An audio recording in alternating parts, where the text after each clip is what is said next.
Mutual fund की दुनिया में ना दो फंड हैं, फ्लेक्सी कैप और मल्टी कैप।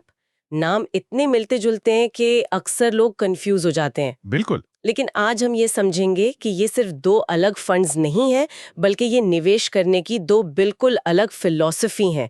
एक तरफ है पूरी आजादी और दूसरी तरफ सख्त अनुशासन। हाँ। तो सवाल ये है कि एक निवेशक के पैसे के लिए क्या बेहतर है? एक ऐसा फंड मैनेजर जिसके हाथ पूरी तरह से खुले हैं, जो बाजार के हिसाब से कोई भी फैसला ले सकता है, या फिर एक ऐसा मैनेजर जो सख्त नियमों में बंधा है ताकि डाइवर्सिफिकेशन हमेशा बना रहे। आज की हमारी चर्चा इसी सवाल के इर्द गिर्द घूमेगी और हम इन दोनों फंड्स के डीएनए को समझने की कोशिश करेंगे। ये एकदम सही पॉइंट है। ये सिर्फ सेबी के नियमों की बात नहीं है, ये फंड के कैरेक्टर की बात है। अच्छा। फंड का ढांचा ही तय करता है कि बाजार की तेजी में वो कैसा परफॉर्म करेगा और मंदी के तूफान में वो खुद को कैसे संभालेगा। नियम ही वो स्क्रिप्ट है जिस पर फंड मैनेजर को एक्ट करना पड़ता है। ठीक है, तो इस स्क्रिप्ट को खोलना शुरू करते हैं। पहले बात करते हैं उस फिलॉसफी की जिसमें मैनेजर को पूरी आजादी है, यानी फ्लेक्सी कैप फंड। सुनने में तो फ्लेक्सिबिलिटी काफी अच्छा लगता है। बिल्कुल। इसे ऐसे समझिए कि फ्लेक्सी कैप फंड मैनेजर एक T20 टीम का ऑलराउंडर कैप्टन है। वो पिच और सिचुएशन देखकर बैटिंग ऑर्डर ऊपर नीचे कर सकता है, कभी भी बॉलिंग करने आ सकता है, फील्ड कहीं भी लगा सकता है। सेबी का नियम बहुत सीधा है, आपके फंड का कम से कम 65% पैसा इक्विटी यानी शेयर्स में होना चाहिए। बस मतलब उस 65% के अंदर वो चाहे तो 100% लार्ज कैप में लगा दे या 100% स्मॉल कैप में, कोई रोक टोक नहीं। कोई रोक टोक नहीं। यही इसकी सबसे बड़ी ताकत है और एक तरह से सबसे बड़ा रिस्क भी। अच्छा। अगर मैनेजर को लगता है कि अभी इकोनॉमी में लार्ज कैप कंपनी अच्छा करेंगी, तो वो अपना पूरा इक्विटी पोर्टफोलियो उधर शिफ्ट कर सकता है। अगर उसे लगता है कि नहीं, असली ग्रोथ तो छोटी कंपनियों में आने वाली है, तो वो स्मॉल कैप में भारी निवेश कर सकता है। और अगर उसे लगे कि बाजार गिरने वाला है, तो वो अपना सेफ्टी गियर पहन सकता है। हाँ, एग्जैक्टली। वो इक्विटी में अपना निवेश घटाकर 65% की न्यूनतम सीमा तक ला सकता है और बाकी का 35% पैसा डेट इंस्ट्रूमेंट्स या कैश में पार्क कर सकता है। तो ये 35% एक कुशन की तरह हो गया। हाँ, ये 35% का कुशन एक शॉक एब्जॉर्बर की तरह काम करता है, जो पोर्टफोलियो को बाजार की बड़ी गिरावट से बचाने में मदद करता है। ये एक तरह का डिफेंसिव मोड है जिसे एक्टिवेट करने की आजादी मैनेजर के पास है। लेकिन यहाँ एक बड़ा लेकिन भी है। ये पूरी रणनीति इस बात पर टिकी है कि फंड मैनेजर की बाजार को लेकर समझ सही हो। बिल्कुल। अगर उसका अनुमान गलत निकला तो ये आजादी ही सबसे बड़ी कमजोरी बन सकती है। आपने नब्ज पकड़ ली। फ्लेक्सी कैप फंड में आप सिर्फ फंड पर नहीं, बल्कि फंड मैनेजर के विवेक और स्किल पर दांव लगा रहे हैं। अगर मैनेजर ने सही समय पर सही कॉल ले ली तो रिटर्न शानदार हो सकता है, लेकिन अगर वो बाजार की चाल को समझने में चूक गया तो वो शायद एक बड़ी रैली मिस कर सकता है या गिरावट से पोर्टफोलियो को नहीं बचा पाएगा। ये आजादी एक दोधारी तलवार है। ठीक है, तो फ्लेक्सी कैप यानी फंड मैनेजर पर पूरा भरोसा। अब आते हैं दूसरी फिलॉसफी पर, अनुशासन और नियमों का सख्त ढांचा। ये सुनकर तो मल्टी कैप फंड की याद आती है। हाँ। ऐसा लगता है जैसे सेबी ने कहा, हम मैनेजर पर सब कुछ नहीं छोड़ सकते, कुछ नियम बनाने ही होंगे। हाँ, और इन नियमों के पीछे एक बहुत दिलचस्प कहानी है। 2020 से पहले कई मल्टी कैप फंड्स नाम के लिए तो मल्टी थे, लेकिन अपना 70-80% पैसा सुरक्षित माने जाने वाले लार्ज कैप स्टॉक्स में ही रखते थे। अच्छा। वो मिड और स्मॉल कैप का जोखिम लेने से बचते थे। सेबी ने इस चीज को देखा और कहा, नहीं, अगर आपका नाम मल्टी कैप है तो आपको सच में मल्टी कैप बनना पड़ेगा। तो उन्होंने एक फॉर्मूला बना दिया जिसे कोई तोड़ नहीं सकता। बिल्कुल। पहला नियम, आपको कम से कम 75% पैसा इक्विटी में रखना ही होगा, जो फ्लेक्सी कैप से 10% ज्यादा है। हाँ, ये फ्लेक्सी कैप के 65% से 10% ज्यादा है। आप बाजार से ज्यादा बाहर नहीं निकल सकते, आपको मैदान में रहना ही होगा। और यहाँ से कहानी और ज्यादा दिलचस्प हो जाती है ना? उस 75% का भी एक सख्त बंटवारा है। वही तो इसका असली सार है। नियम कहता है कि इस 75% में से कम 25% लार्ज कैप में, कम से कम 25% मिड कैप में और कम से कम 25% स्मॉल कैप में निवेश करना अनिवार्य है। 25-25-25 ये फिक्स है। वाह, मतलब मैनेजर के हाथ पूरी तरह से बंधे हुए हैं। वो चाहकर भी मिड और स्मॉल कैप से अपना निवेश 25-25% से कम नहीं कर सकता।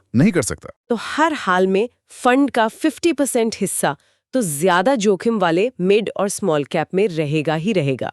एग्जैक्टली। और ये मल्टी कैप फंड का कैरेक्टर तय करता है। इसका मतलब है कि फंड मैनेजर का पैनिक बटन सेबी ने छीन लिया है। मान लीजिए मार्च 2020 जैसा क्रैश आता है, बाजार हर दिन गिर रहा है, फ्लेक्सी कैप मैनेजर शायद स्मॉल कैप बेचकर डेट में पैसा डाल देगा। हाँ, वो कर सकता है। लेकिन मल्टी कैप मैनेजर ऐसा नहीं कर सकता। उसे नियमों के तहत कम से कम 25% स्मॉल कैप और 25% मिड कैप होल्ड करना ही पड़ेगा, चाहे बाजार कितना भी क्यों ना गिर जाए। तो फिर बाकी की 25% का क्या उसमें मैनेजर को थोड़ी बहुत आजादी मिलती है? हाँ, वो बचा हुआ 25% उसकी मर्जी है। वो उसे लार्ज, मिड या स्मॉल कैप में टॉप अप करने के लिए इस्तेमाल कर सकता है, या फिर उसे डेट या कैश में रखकर थोड़ा डिफेंसिव हो सकता है। लेकिन सिर्फ 25% तक? हाँ, लेकिन वो सिर्फ 25% तक ही खुद को बचा सकता है। बाकी 75% तो नियमों के पिंजरे में बंद है, जिसमें से 50% हमेशा हाई रिस्क जोन में रहेगा। तो चलिए इन दोनों को आमने सामने रखते हैं। एक तरफ फ्लेक्सी कैप का ऑलराउंडर कैप्टन है जो मैच के हिसाब से अपनी रणनीति बदल सकता है। दूसरी तरफ मल्टी कैप की एक स्पेशलिस्ट टीम है जिसमें ये तय है कि कौन सा खिलाड़ी कहाँ खेलेगा, चाहे पिच कैसी भी हो। बहुत बढ़िया एनालॉजी है। अब इसके असर को समझते हैं। सबसे बड़ा अंतर है रिस्क प्रोफाइल, जो इनकी बनावट से ही तय होता है। सही। मल्टी कैप फंड अपने डीएनए में ही एक आक्रामक फंड है। ये कोई चॉइस नहीं है, ये एक मजबूरी है। मजबूरी है, हाँ। 50% मिड और स्मॉल कैप में अनिवार्य निवेश का मतलब है कि जब बाजार में तेजी आएगी, खासकर जब मिड और स्मॉल कैप दौड़ेंगे, तो ये फंड रॉकेट की तरह भाग सकता है। लेकिन जब बाजार गिरेगा तो ये रॉकेट उल्टी दिशा में भी उतनी ही तेजी से आएगा। मतलब इसकी वॉलेटिलिटी यानी उतार चढ़ाव हमेशा ज्यादा रहेगा। बिल्कुल। मल्टी कैप में आपको ज्यादा रिटर्न की क्षमता के साथ ज्यादा वॉलेटिलिटी की गारंटी भी मिलती है। वहीं फ्लेक्सी कैप फंड का व्यवहार पूरी तरह मैनेजर की रणनीति पर निर्भर करता है। अगर मैनेजर डिफेंसिव है तो वो ज्यादातर लार्ज कैप और डेट में रहकर वॉलेटिलिटी को कंट्रोल कर सकता है। अगर वो अग्रेसिव है तो वो मल्टी कैप जैसा ही पोर्टफोलियो बना सकता है। इसका मतलब फ्लेक्सी कैप का रिस्क वेरिएबल है, वो मैनेजर के साथ बदलता है, जबकि मल्टी कैप का रिस्क फिक्स्ड और हमेशा हाई रहता है। एकदम सही। इसलिए जब हम रिस्क की बात करते हैं तो फ्लेक्सी कैप का रिस्क मध्यम से ज्यादा की कैटेगरी में आता है, क्योंकि वहां सेफ्टी का एक रास्ता है। हाँ, वो 35% वाला। लेकिन मल्टी कैप का रिस्क बहुत ज्यादा और आक्रामक माना जाता है, क्योंकि वहां से निकलने का कोई रास्ता ही नहीं है। आपको उस 50% जोखिम के साथ बने रहना ही होगा। ये सब समझने के बाद सबसे बड़ा सवाल आता है, एक निवेशक अपने लिए सही फंड कैसे चुने? ये कैसे तय हो कि मेरे लिए मैनेजर की आजादी बेहतर है या नियमों का अनुशासन? इसका जवाब किसी फंड में नहीं, बल्कि निवेशक के खुद के अंदर छिपा है। उसे खुद से कुछ सवाल पूछने होंगे। जैसे कि मैं कितना रिस्क ले सकता हूं, मैं कितने समय के लिए निवेश कर रहा हूं, और क्या मैं अपने पोर्टफोलियो को 20-30% गिरता हुआ देखकर घबरा जाऊंगा? सही बात है।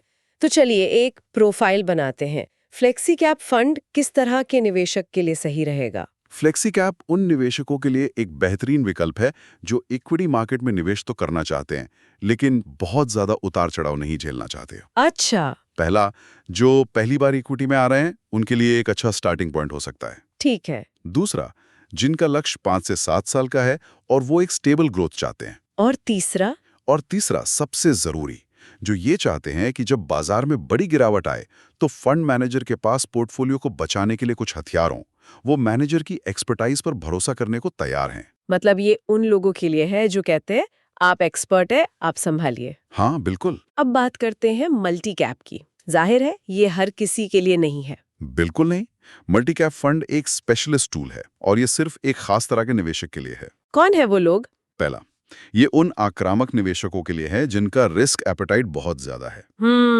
दूसरा, जिनका निवेश का लक्ष्य बहुत लंबा है, कम से कम 7 से 10 साल या उससे भी ज्यादा, क्योंकि मिड और स्मॉल कैप को परफॉर्म करने के लिए समय चाहिए होता है। सही। और तीसरा, ये उन निवेशकों के लिए है जो भारत की ग्रोथ स्टोरी, खासकर छोटी कंपनियों की क्षमता पर मजबूत विश्वास रखते हैं। वो जानते हैं कि इसमें भारी उतार चढ़ाव आएगा, लेकिन वो ज्यादा रिटर्न के लिए वो कीमत चुकाने को तैयार हैं। तो ये कहना गलत नहीं होगा कि अगर कोई अपने पोर्टफोलियो को रोज रोज गिरते बढ़ते देखकर परेशान हो जाता है तो उसे मल्टी कैप फंड से दूर ही रहना चाहिए। बिल्कुल। ये वाकई में हिम्मत वालों का खेल है। आपको अपने पोर्टफोलियो के साथ सहज होना होगा। मल्टी कैप आपको अनुशासित रहने पर मजबूर करता है। ये आपको कहता है बाजार गिर रहा है, कोई बात नहीं, अपने स्मॉल कैप निवेश को पकड़ कर रखो, लंबी रेस में यही काम आएगा। ये फिलॉसफी हर किसी के लिए नहीं है। तो आज की चर्चा का निचोड़ यही है कि कोई भी फंड सबसे अच्छा या सबसे बुरा नहीं होता। सही बात है। सवाल सिर्फ ये है कि किसी की जरूरत और स्वभाव के लिए कौन सा फंड सही है। ये पूरी तरह से रिस्क प्रोफाइल और निवेश के टाइम होराइजन पर निर्भर करता है। बिल्कुल। अगर किसी को एक बैलेंस्ड और डायनामिक अप्रोच चाहिए, जहां मैनेजर बाजार के हिसाब से अपनी रणनीति बदल सके, तो फ्लेक्सी कैप एक शानदार विकल्प है। और अगर कोई ज्यादा रिटर्न के लिए ज्यादा वॉलेटिलिटी झेलने का जिगरा रखता है और लंबी अवधि का खिलाड़ी है, तो मल्टी कैप उसके पोर्टफोलियो में ग्रोथ का एक शक्तिशाली इंजन बन सकता है। और ऐसा भी तो हो सकता है कि कोई निवेशक दोनों का फायदा उठाना चाहे। हाँ, और ये एक बहुत स्मार्ट स्ट्रैटेजी हो सकती है। कई समझदार निवेशक अपने कोर पोर्टफोलियो के लिए फ्लेक्सी कैप चुनते हैं, जो स्थिरता देता है, और साथ में वो मल्टी कैप फंड में एक छोटी एसआईपी चलाते हैं, ताकि उन्हें मिड और स्मॉल कैप की आक्रामक ग्रोथ का भी फायदा मिल सके। इस तरह वो अपने पोर्टफोलियो में स्थिरता और आक्रामकता दोनों को बैलेंस कर लेते हैं। ये तो बहुत अच्छा पॉइंट है। और ये पूरी चर्चा हमें एक बहुत ही बुनियादी और दिलचस्प सवाल पर लाकर खड़ा करती है। वो क्या है? हमें किस पर ज्यादा भरोसा करना चाहिए?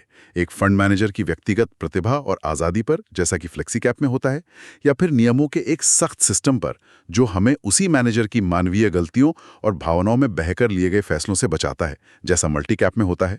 इस पर सोचिएगा जरूर।